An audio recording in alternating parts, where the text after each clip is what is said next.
If cleaning your entire house feels overwhelming and you'd rather curl up with a good book or enjoy a quiet afternoon tea instead, I completely understand. You're not lazy and you're not alone. Life changes as we get older, and so does our energy. The truth is, keeping a tidy home doesn't have to take hours or drain your strength.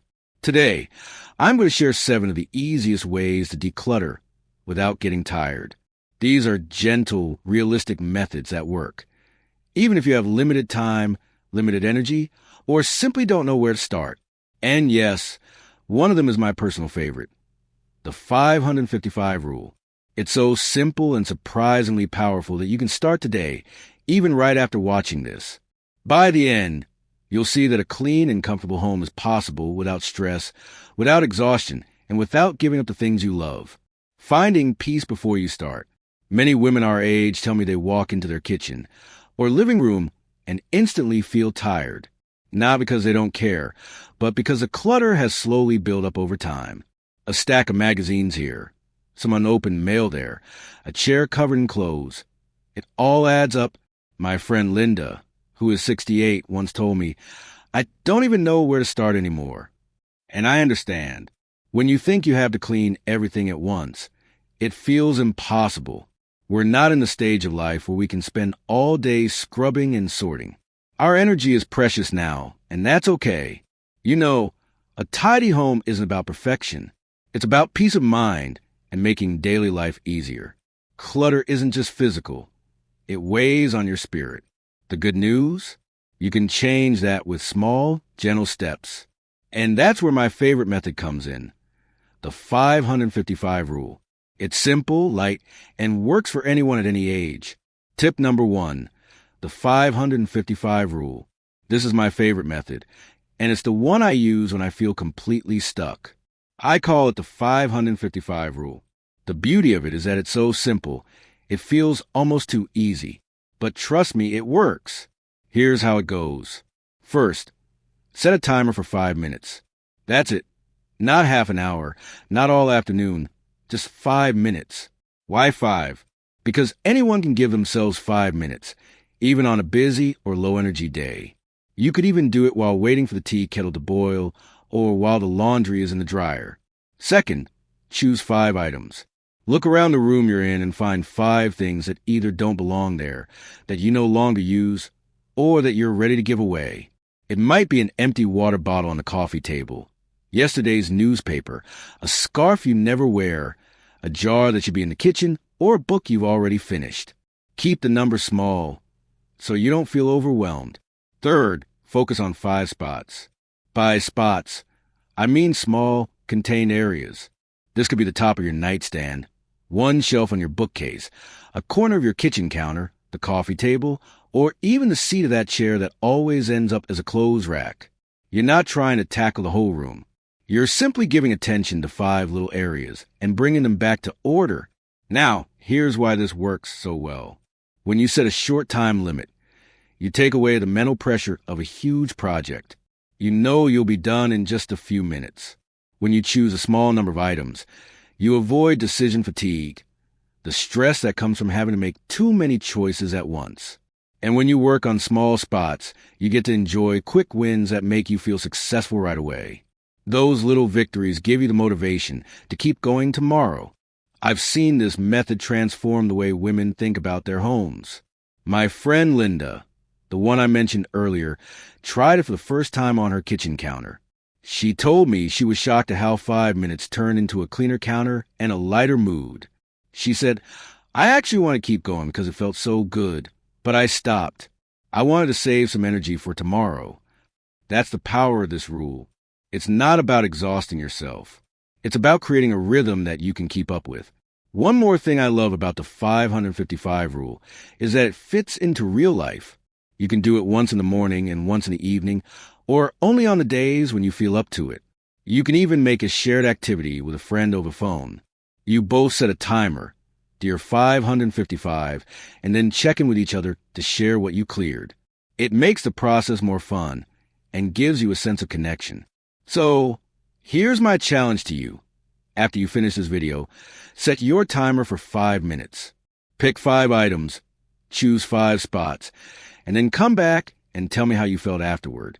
You might be surprised at how much lighter your home and your heart feels. And remember, you don't have to do everything at once. You just have to start one small step at a time. Tip number 2, 1 drawer a day. One of the biggest reasons we put off decluttering is that it feels like a never-ending job. You look at a whole room, and the thought of tackling it all at once can be so overwhelming that you don't even start. That's why the 1 drawer a day method has been such a game changer for me and for so many women I know. Here's the beauty of it. You're not trying to do everything at once. You're simply choosing one small space, just 1 drawer, and giving it your attention for the day. That's it. It could be the infamous junk drawer in the kitchen, stuffed with old batteries, rubber bands, takeout menus, and pens that no longer work. It could be the top drawer of your nightstand, where half-used lotions, outdated receipts, and random hair clips have been hiding for months. Or it could be the desk drawer in your home office, filled with papers you haven't touched in years. When you choose 1 drawer, you create a clear beginning and a clear end. You know exactly when you're done, and that makes it so much easier to get started. And here's something important. When you finish that 1 drawer, you feel successful. That feeling builds momentum, and momentum is what makes progress possible. Here's how I do it. I open a drawer and take everything out. I quickly wipe the inside so it feels fresh. Then I go through each item one at a time and ask myself 3 questions. Do I use it? Do I love it? Do I truly need it? If the answer is no, it goes into one of 2 piles. Donate or trash. If it's something I want to keep, I place it back neatly so I can actually find it when I need it. Some days I finish in 10 minutes. Other days, I take my time, maybe while having a cup of tea and listening to the radio. And here's the thing. Because it's such a small space, it never feels like too much. You can even do it while sitting down if your energy is low. I've seen this method transform homes in just a few weeks. A drawer in the kitchen, a drawer in the bedroom, a drawer in the bathroom. And before long, the whole house feels lighter and more organized. And you never once had to face the pressure of doing it all in one exhausting day. The 1 drawer a day method isn't about speed or perfection. It's about creating steady, gentle progress that fits your life as it is now. Over time, those small victories add up to something amazing, a home that feels peaceful, welcoming, and truly yours. Tip number 3, the laundry basket sweep. This method is one of my favorites for making a space look instantly better without spending hours cleaning. I call it the laundry basket sweep, and it's exactly what it sounds like. You start with 1 empty laundry basket or any large basket or tote you have. Then you walk through your house and collect everything that's out of place. Shoes left by the door, a mug on the coffee table, yesterday's mail on the armchair, a scarf tossed over the back of a chair. Anything that doesn't belong in that spot goes into the basket. The key here is speed. You're not making decisions about each item just yet. You're simply gathering the clutter into one place. This is what makes the laundry basket sweep so powerful. It removes the mess from your sight quickly, giving the whole room a calmer, cleaner look right away. Once your basket is full, or once you've gone to the rooms you want to tidy, then you take a few minutes to put each item back where it belongs. This way, you're not running back and forth for every single thing, which wastes time and energy. Instead, you return items in batches. Kitchen things go to the kitchen, bedroom things to bedroom, and so on. I remember one afternoon when my granddaughter was coming over unexpectedly. I had about 15 minutes before she arrived, and the living room looked like a small storm had passed through. I grabbed a laundry basket and did a quick sweep. In less than 10 minutes, the room looked welcoming and open again. I even had time to make some tea before she walked in the door. This method is also wonderful if you want a quick mood boost. Sometimes when I feel a little stuck or low on energy, I'll put on a song I love and challenge myself to finish my sweep before the song ends. It turns tidying into a little game, and I end up feeling more cheerful when I'm done. You can make it social. 2, if you live with someone, give them their own basket and see who can collect the most items in 5 minutes. It can be surprisingly fun, and it gets the job done faster. The laundry basket sweep isn't about perfection. It's about creating quick wins that make you feel good and keep you motivated. When your home looks calmer, your mind feels calmer too. And sometimes that's all the encouragement you need to take the next step in your decluttering journey. Tip number 4, the 10-minute music cleanup. Well, there are days when the very thought of cleaning feels heavy. You look around and see the dishes on the counter, the blanket tossed on the couch, the stack of mail on the table, and you think, I don't have energy for this today. That's exactly when the 10-minute music cleanup can change everything. Here's how it works. You pick a favorite song or playlist, set a timer for 10 minutes, and do as much tidying as you can before the time is up. That's it, 10 minutes. You're not committing to a whole afternoon. You're simply giving yourself a short burst of energy, guided by music you love. The secret is in the music. It makes your body want to move. It takes your focus away from the chore and turns it into a rhythm, almost like dancing with your cleaning supplies. For me, Motown hits work wonders, songs like Ain't No Mountain High Enough or My Girl. For you, it might be an Elvis tune, a Beatles classic, a little jazz, or even something newer that makes you smile. When I use this method, I start by picking one area, maybe the kitchen counters, the living room coffee table, or the entryway where shoes and bags tend to pile up. Once the music starts, I move quickly, putting things back where they belong, tossing trash, stacking books, folding blankets. I don't stop to overthink or plan. I just keep moving with the beat. I remember one rainy evening when my energy was low, but the living room felt messy. I told myself, just 10 minutes. I put on Dancing in the Street, grabbed a basket for stray items, and started. By the time the song ended, the coffee table was clear, the magazines were neatly stacked, and the throw pillows were back in place. I felt a little more in control and a lot more cheerful. This method works because 10 minutes feels doable. You know you'll be done soon, so it's easier to start. The music gives you a sense of fun and keeps you from getting distracted. And because you focus on one area at a time, you can actually see a difference when you finish. That visual progress is a mood booster all by itself. You can even make it a habit. Do it once in the morning to start the day with a tidy space, or in the evening as a quick reset before bed. If you live with someone, do it together. Set the timer. Put on a song you both enjoy, and see how much you can accomplish before the music stops. Over time, you might be surprised at how these small bursts keep your home consistently tidy, without ever feeling like you had to push yourself too hard. 10 minutes, a little music, and you end up with not just a cleaner home, but also a lighter heart. Tip number 5, the keep, toss, donate box. You know, one of the biggest reasons we hold on to clutter is decision fatigue. You pick up an item and your mind starts racing. Should I keep it? Should I throw it away? Maybe I should give it to someone. But what if I need it later? Before you know it, you've spent 15 minutes holding one old sweater, and the rest of the room still looks the same. That's where the keep, toss, donate box comes in. It's a simple, clear system that takes the guesswork out of decluttering and keeps you moving forward without feeling stuck. Here's how you set up. Find a medium-sized box or 3 separate containers like bins, baskets, or even sturdy grocery bags.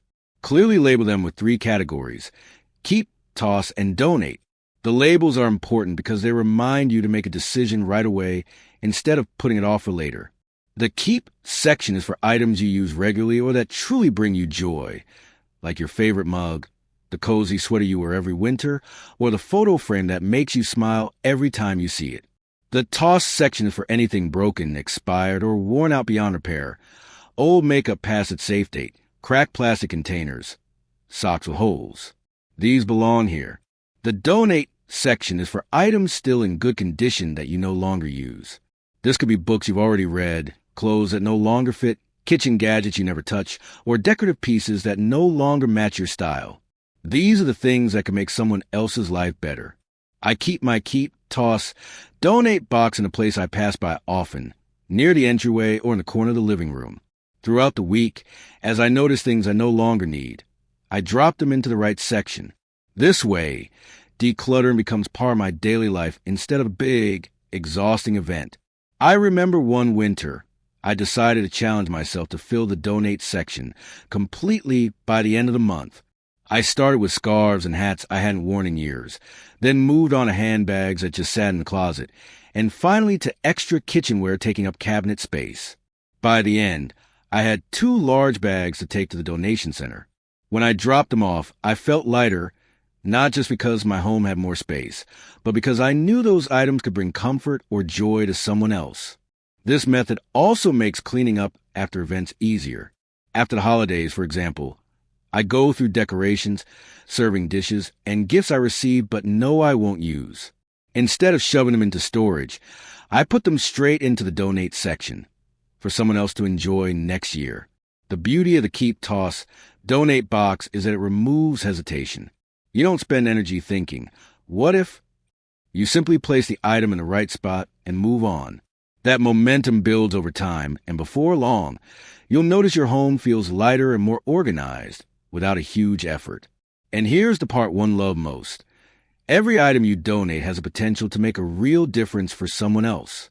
Your clutter becomes their blessing. You're not just cleaning your home. You're passing on kindness one item at a time. Tip number 6, the evening reset routine. There's something magical about waking up to a tidy home. The sunlight comes in, the counters are clear, the floor is open, and the whole day feels easier. But for many of us, mornings can feel chaotic. Dirty dishes from the night before, piles of mail on the counter, the blanket still on the couch from last night's movie. That's where the evening reset routine comes in. The idea is simple. Spend a few minutes each evening putting your home back in order. So when you wake up, you start the day fresh. Think of it like hitting the reset button before you go to bed. It doesn't have to be a long process. In fact, the shorter and simpler it is, the more likely you are to keep it going. Here's how I like to do it. About 30 minutes before bedtime, I do a quick walk through the main areas of the house. I pick up anything that's out of place and return it to its home. I might fold a throw blanket on the couch, stack any magazines neatly, rinse and load the dishes into the dishwasher, and wipe the kitchen counters.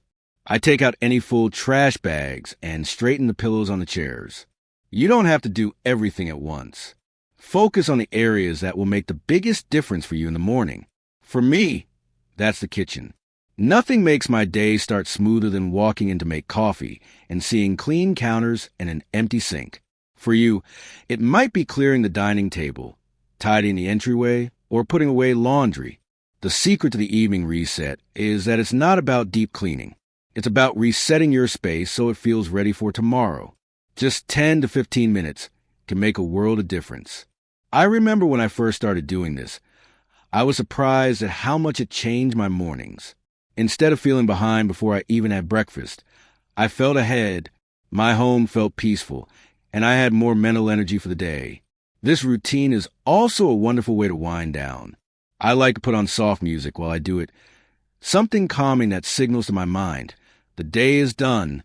It becomes a gentle, almost meditative ritual. If you live with someone, you can make a shared activity. Spend 5 minutes each in different rooms. Then meet back in the living room and enjoy a cup of tea together before bed. Over time, the evening reset routine becomes second nature. You'll find that your home stays tidier without big weekend cleaning marathons.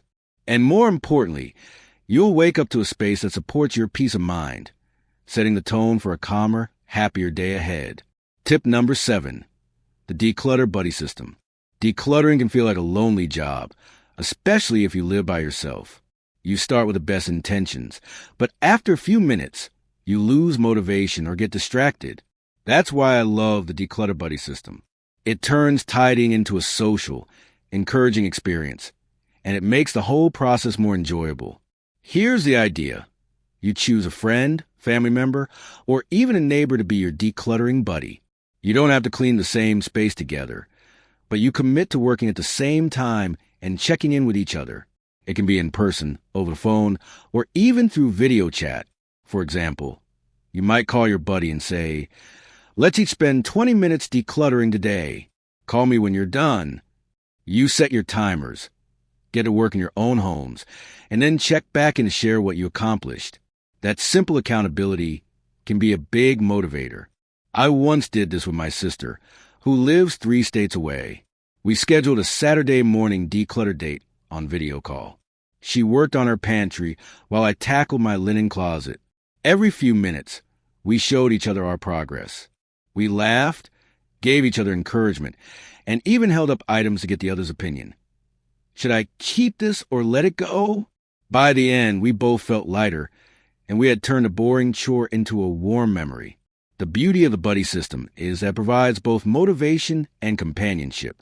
When someone is expecting you to follow through, you're more likely to start and keep going. And when you share your wins, no matter how small, they feel more rewarding. If you prefer in-person support, invite a friend over for a short session and offer to return the favor at their place. Bring some music, make a pot of tea, and turn it into a pleasant afternoon together. The Declutter Buddy system is about more than just cleaning. It's about connection. As we get older, finding ways to share our time and experiences becomes even more valuable. This method keeps you productive while also strengthening relationships. So the next time you feel unmotivated to tidy up, reach out to your buddy. You might find that the best way to clear your home and your mind is with a little help from a friend, bringing it all together. So there you have it, 7 of the easiest, gentlest ways to declutter without exhausting yourself. Let's quickly recap. First, the 555 rule. Spend 5 minutes, choose 5 items, and focus on 5 spots. Second, the 1 drawer a day method. Small victories that add up over time. Third, the laundry basket sweep for instant, visible results. Fourth, the 10-minute music cleanup, where your favorite song becomes your motivation. Fifth, the keep, toss, donate box to make quick, confident decisions. Sixth, the evening reset routine, so you wake up to a peaceful, ready home. And seventh, the Declutter Buddy system, because everything feels lighter when you do it with a friend. Remember, decluttering isn't about perfection or impressing anyone. It's about creating a home that feels calm, welcoming, and supportive for the life you're living. Every small step you take, every drawer you organize, every item you let go of, brings you closer to that feeling. I want to remind you, it doesn't matter how much you do today. What matters is that you start.